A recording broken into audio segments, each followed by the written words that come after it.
Hey guys, how are you? So, good sunset in the back. I got my Wadcast shirt.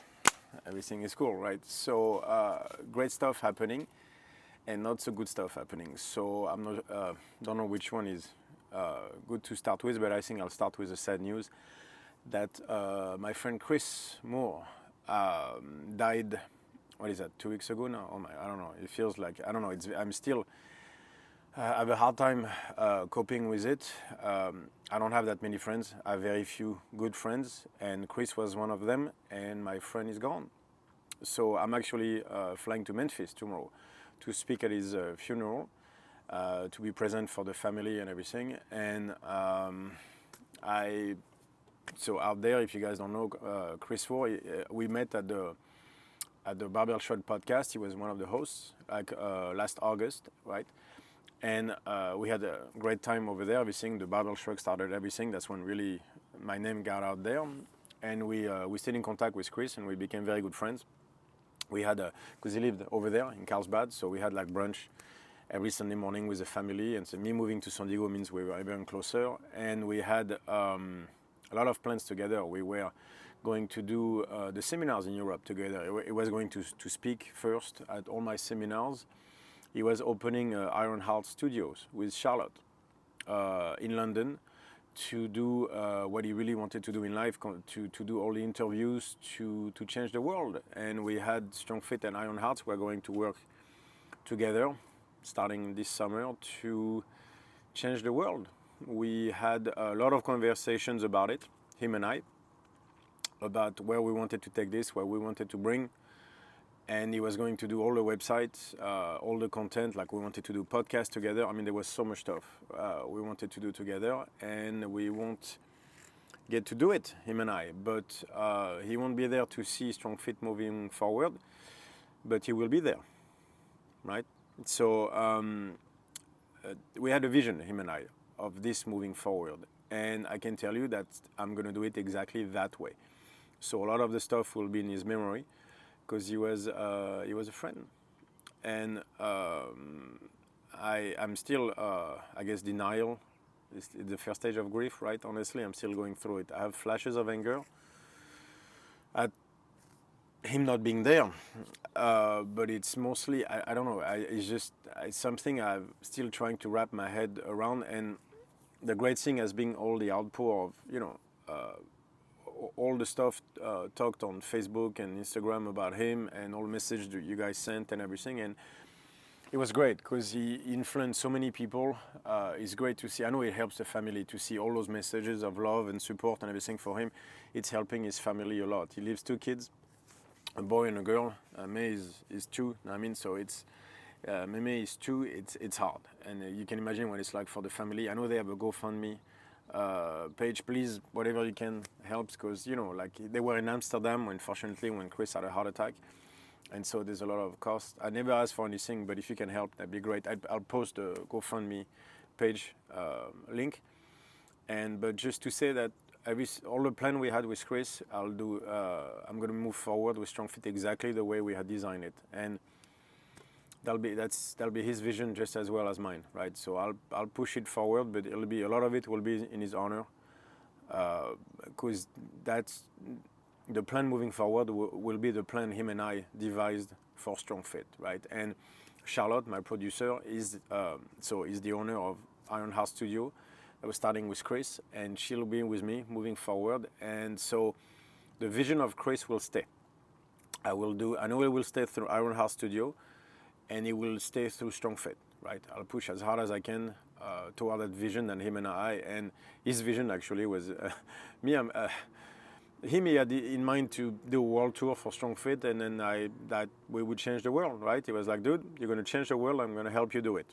Those were literally his words, and he's the reason I'm going to Europe and the whole world tour thing. He's the one who, at first I was like, nah, man, that's crazy. I was like, no, you should do this. We need to put you out there. And he's the one who pushed me toward Europe, Australia, all those tours.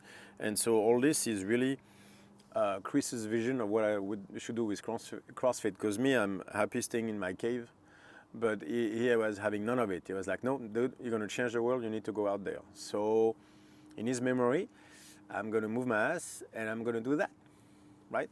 So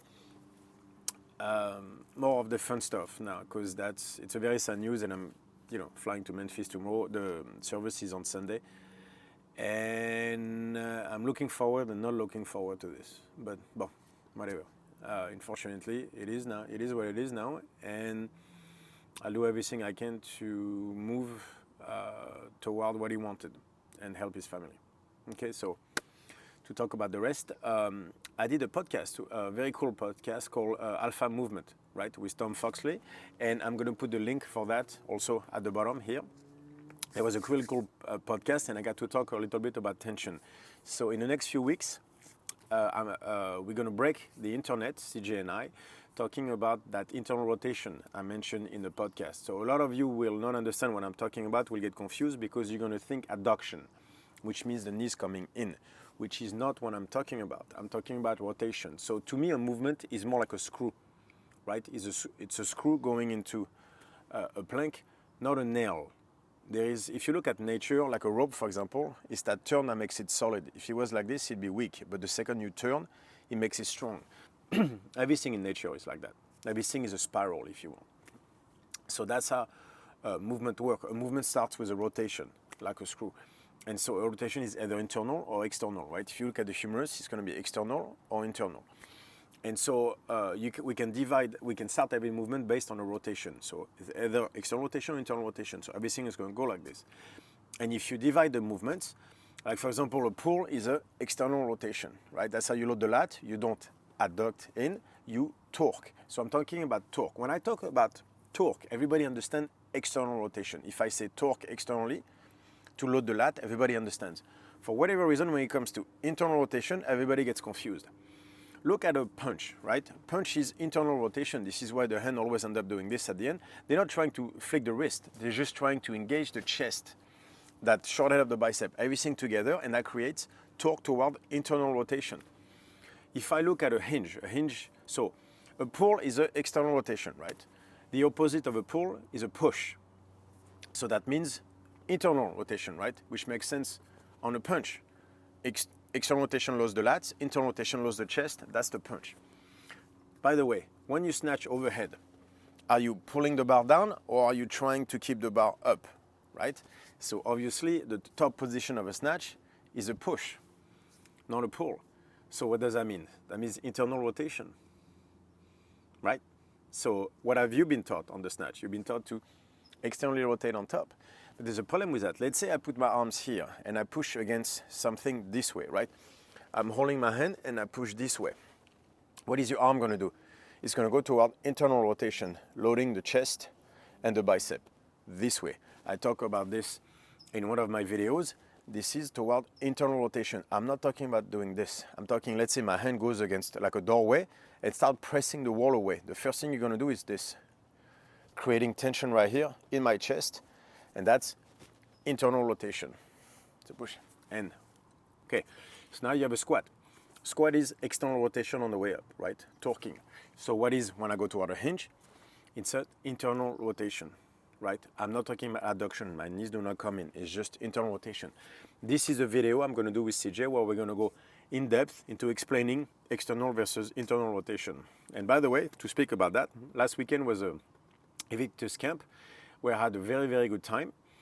And I met Coach Bergener for the first time. I met him before, but I got to actually talk to him for more than 5 minutes.